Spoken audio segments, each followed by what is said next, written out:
Cette question de restaurer la messe en latin doit simplement se réaliser.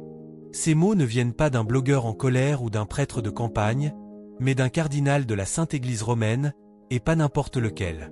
C'est l'homme qui pendant des années a guidé le plus haut tribunal de l'Église, la signature apostolique, peut-être le canoniste le plus autorisé du monde traditionnel.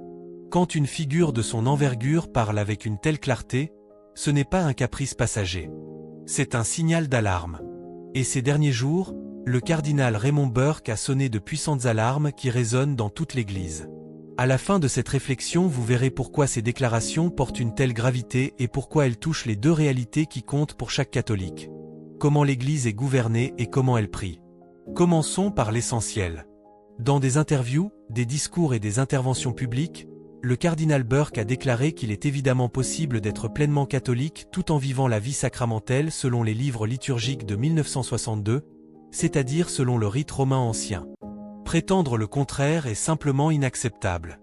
Il répond directement à ceux qui, ces dernières années, ont traité l'attachement à la messe traditionnelle en latin comme quelque chose de suspect, presque un défaut ou un signe de déloyauté. Burke renverse le récit. Ceux qui aiment cette liturgie ne sont pas des catholiques de seconde classe. Ils sont catholiques dans le sens le plus plein, se tenant dans une continuité ininterrompue avec les saints qui les ont précédés. Il élève encore le point.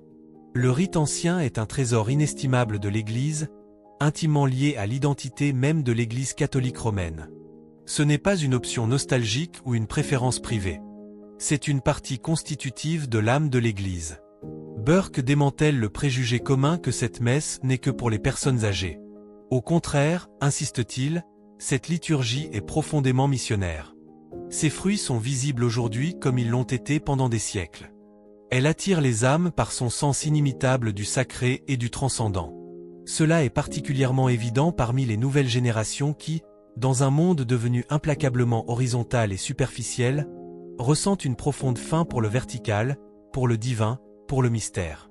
Il suffit de regarder le pèlerinage de Chartres, où des dizaines de milliers de jeunes marchent pendant des jours, priant, chantant, et concluant leur voyage par des messes solennelles dans le rite ancien. Ce ne sont pas de vieux nostalgiques mais une jeunesse vibrante, des familles avec de nombreux enfants, et des âmes cherchant la profondeur.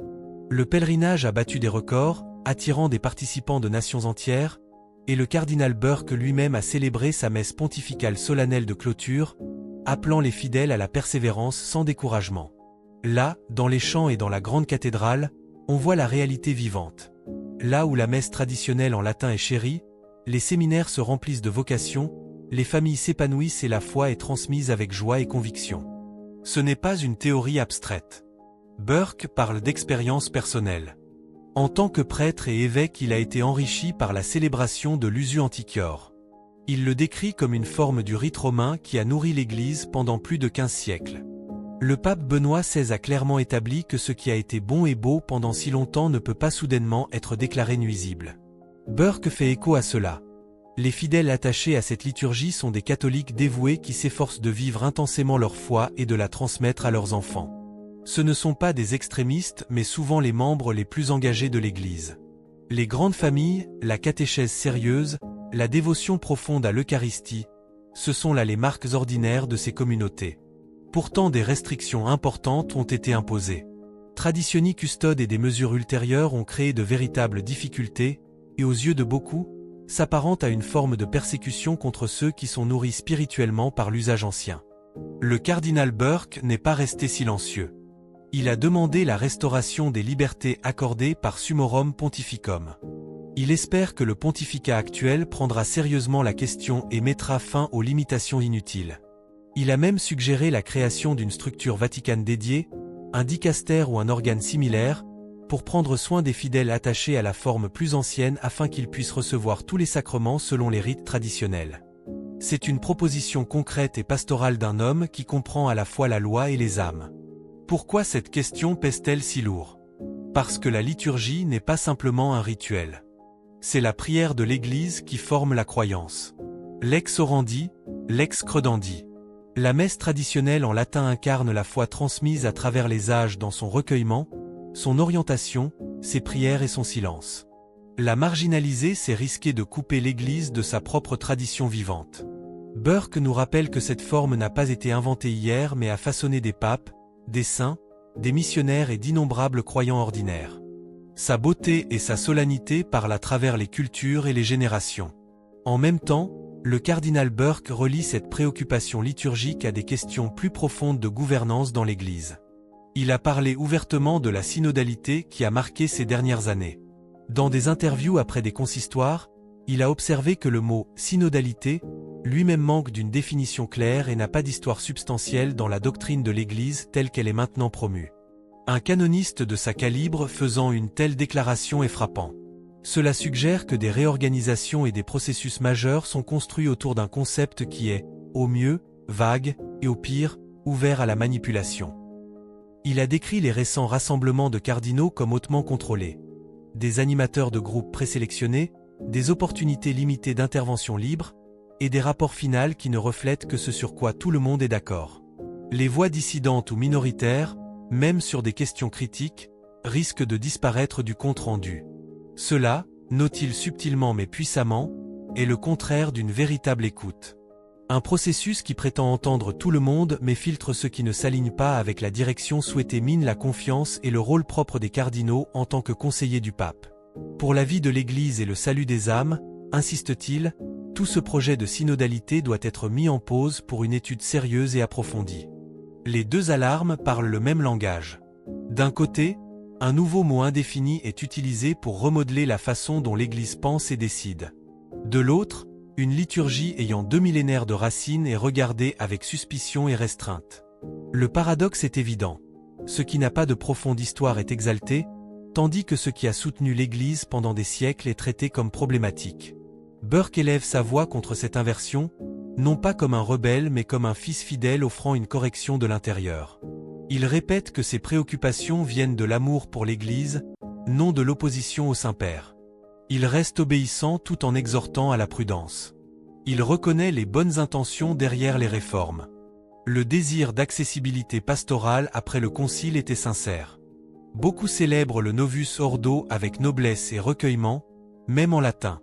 Pourtant Burke, comme Benoît avant lui, note que la mise en œuvre effective est souvent allée au-delà de ce que les pères du concile envisageaient et a parfois introduit une rupture plutôt qu'une continuité organique.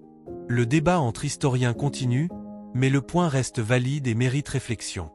En résumant, le cardinal Burke appelle à l'équilibre et à la fidélité. Restaurer la liberté pour la liturgie ancienne qui a prouvé sa puissance missionnaire. Étudier soigneusement avant de modifier les structures de gouvernance autour de concepts ambigus. Protéger le trésor qui a été transmis. Il ne s'agit pas de nostalgie ou d'idéologie. Il s'agit de rester ancré à ce qui est certain pendant que le monde change autour de nous. Pour les fidèles ordinaires, la réponse est claire. Ne laissez personne vous voler votre paix. L'Église a survécu à des tempêtes bien pires, des hérésies, des schismes, un leadership faible, la corruption et en est toujours sortie intacte parce qu'elle est le corps mystique du Christ, guidé par l'Esprit Saint. Aucune politique ou slogan ne peut détruire ce que le Christ a fondé. Gardez sans peur ni excuse la foi que vous avez reçue. La doctrine claire, la liturgie sacrée qui élève l'âme vers Dieu, la prière enracinée dans la transcendance. Faites cela non par esprit partisan mais par amour pour le Seigneur et l'Église.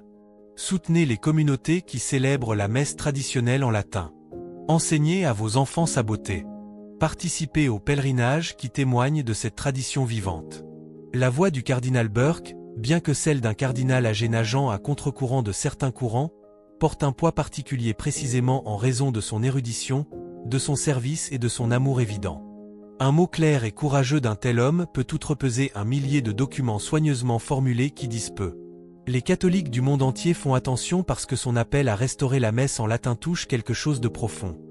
Le désir d'adorer Dieu comme l'Église l'a fait pendant la majeure partie de son histoire, avec recueillement, beauté et continuité.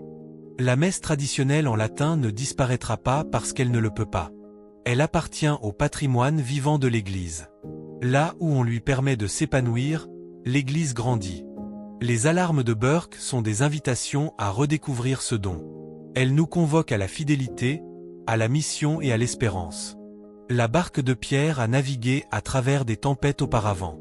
Elle continuera, soutenue par les prières des fidèles et l'intercession des saints qui ont autrefois offert cette même messe. En fin de compte, c'est le message qui résonne: ne jetez pas le trésor des âges à la poursuite de la nouveauté. Restez ancrés à ce qui est vrai, bon et beau. C'est la voie à suivre pour chaque catholique qui entend l'appel du cardinal Burke. Commentez Amen si ces mots résonnent en vous. Que Dieu vous bénisse. La vision du cardinal Burke pour la restauration de la messe traditionnelle en latin va bien au-delà du sentiment. Elle est enracinée dans la théologie, l'histoire, le droit et la réalité pastorale. Il a souligné à plusieurs reprises que l'usu antiquior est une expression légitime et durable du rite romain, non pas une concession ou une exception à tolérer seulement dans des circonstances limitées. Dans des déclarations publiques et des célébrations, notamment des messes pontificales en des lieux importants, il a montré par l'exemple à quoi ressemble un culte plein et recueilli selon les livres anciens. Son appel est pour que l'Église respire à nouveau avec les deux poumons de sa tradition liturgique, permettant à la forme ancienne d'enrichir l'ensemble sans barrière artificielle. L'un des arguments les plus convaincants que Burke offre est le caractère missionnaire de cette liturgie. Dans un monde saturé de bruit, de distraction et de superficialité, le silence, le latin, les gestes, l'orientation vers l'autel et les riches prières scripturaires et patristiques créent un espace pour une véritable rencontre avec le Dieu transcendant. Les jeunes y répondent particulièrement. Ils ont grandi dans une culture qui offre des connexions horizontales infinies mais laisse l'âme affamée de communion verticale avec le divin. La messe traditionnelle en latin nourrit cette faim. Elle les forme dans le recueillement, dans l'émerveillement, dans la conscience que la messe est la représentation du calvaire, non pas un rassemblement communautaire centré sur l'expression de soi. Les preuves abondent. Les communautés qui ont régulièrement accès à la messe traditionnelle en latin rapportent souvent des vocations florissantes au sacerdoce et à la vie religieuse. Les familles sont plus nombreuses et plus stables, les parents formant délibérément leurs enfants dans la foi. Des conversions et des retours à la pratique de la foi se produisent à mesure que des âmes découvrent la profondeur qu'elles n'avaient pas trouvée ailleurs. Le pèlerinage de Chartres est le symbole le plus visible, avec un nombre record de jeunes pèlerins marchant, jeûnant, priant et arrivant à la cathédrale pour une liturgie solennelle célébrée par des cardinaux comme Burke. Mais le même phénomène se répète dans des milliers de cadres plus petits à travers le monde. Des paroisses, des chapelles et des oratoires où le rite ancien est offert avec soin. Ce n'est pas un déclin mais un renouveau depuis les racines. Burke a répondu de front à l'objection que cela crée de la division. Il note que la véritable source de division n'est pas la coexistence pacifique de formes liturgiques légitimes mais la tentative de supprimer une forme qui a nourri l'Église pendant des siècles. Summorum Pontificum du pape Benoît XVI était un acte de générosité pastorale et de clarté théologique, reconnaissant que ce qui était sacré reste sacré. Les restrictions ultérieures ont causé confusion et douleur à de nombreux catholiques loyaux qui souhaitent simplement adorer comme leurs grands-parents le faisaient. Burke a exprimé l'espoir que le Saint-Père actuel ou ses successeurs réexaminent la question, suppriment les obstacles et développent même davantage la sage législation de Benoît pour le bien des âmes. Il a proposé des solutions pratiques. Une structure dédiée au sein de la curie romaine fournirait supervision, formation et soins pastoraux spécifiquement pour se attacher aux rites plus anciens. Cela garantirait que les baptêmes, les mariages, les confirmations et les ordinations puissent être célébrés selon les livres traditionnels sans négociation constante ou incertitude. Un tel organe démontrerait que l'unité n'exige pas l'uniformité mais peut embrasser la diversité légitime qui a toujours existé au sein du rite romain unique. Loin de promouvoir le schisme, cette approche guérirait les blessures et ramènerait beaucoup dans une communion visible plus pleine. Cette préoccupation liturgique ne peut pas être séparée des réflexions plus larges de Burke sur la gouvernance de l'Église. Sa critique de l'accent actuel sur la synodalité est mesurée mais ferme. Il n'existe pas de définition claire et convenue de la synodalité qui l'enracine fermement dans la tradition de l'Église. Les processus inspirés par elle risquent de devenir des mécanismes qui semblent consultatifs mais limitent en pratique le vrai débat. Dans des consistoires, il a décrit des formats hautement structurés avec des modérateurs présélectionnés et des rapports de synthèse qui ne capturent que les positions consensuelles, laissant invisibles les préoccupations minoritaires, aussi importantes soient-elles. Un canoniste de la calibre de Burke voit le danger. Quand la gouvernance se déplace vers des concepts indéfinis, la communion hiérarchique voulue par le Christ peut être obscurcie. Il insiste sur le fait que quels que soient les processus synodaux qui ont lieu, ils doivent rester complètement fidèles à l'enseignement de l'Église et à la sainteté de sa vie. Le salut des âmes doit être le critère directeur, non l'accommodation aux tendances contemporaines. Avant toute restructuration supplémentaire, il doit y avoir une étude sérieuse, savante et priante des fondements théologiques. Se précipiter en avant avec une idée mal définie risque des conséquences imprévues pour la doctrine, la discipline et le culte. L'appel de Burke à « s'arrêter et étudier » n'est pas de la résistance mais de la prudence née de décennies de service au plus haut niveau. Le lien entre les deux questions est profond. Quand un concept nouveau sans racines profondes est élevé comme principe directeur tandis qu'une liturgie aux racines anciennes est restreinte, l'Église risque une troublante inversion des priorités. Burke se dresse contre cela. Il défend le principe de continuité dans la foi, « Je vous transmets ce que j'ai moi-même reçu ». La messe traditionnelle en latin fait partie de ce qui a été reçu. Elle a formé des martyrs, des confesseurs, des missionnaires et d'innombrables fidèles laïcs. La traiter comme un problème à résoudre plutôt qu'un don à partager est une erreur qui nuit à la mission de l'Église. En même temps, Burke n'est pas un idéologue. Il reconnaît la validité du Novus Ordo quand il est célébré avec dignité et dans la continuité avec la tradition. De nombreux prêtres et communautés offrent des messes belles et recueillies dans les livres actuels. L'objectif n'est pas l'opposition entre les formes mais la liberté pour les deux de s'épanouir selon les besoins des âmes.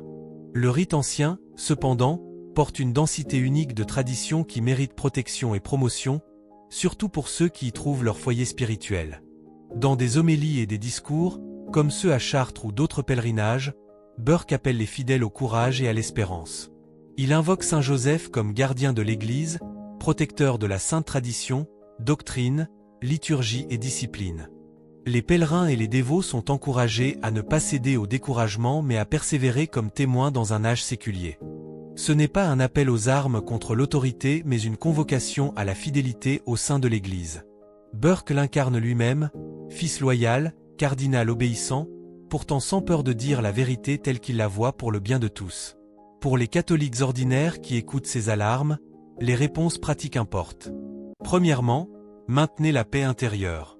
L'Église a enduré des crises ariennes, des schismes, des périodes de corruption et un leadership faible. Elle est debout aujourd'hui parce que le Christ la soutient. Aucune politique ou accentuation ne peut renverser la promesse faite à Pierre. Deuxièmement, chérissez activement la tradition. Assistez à la messe traditionnelle en latin quand c'est possible. Soutenez les prêtres qui l'offrent. Formez les familles dans sa spiritualité. Participez aux pèlerinages et aux événements qui témoignent de sa vitalité. Enseignez aux enfants les prières, les chants, le sens des actions sacrées. Troisièmement, priez pour l'unité et pour une gouvernance sage. Priez pour le pape, pour les cardinaux et pour tous les évêques. Offrez des sacrifices pour la guérison des blessures liturgiques. Écrivez des lettres respectueuses aux pasteurs exprimant de la gratitude pour le rite ancien et le désir d'un accès plus grand.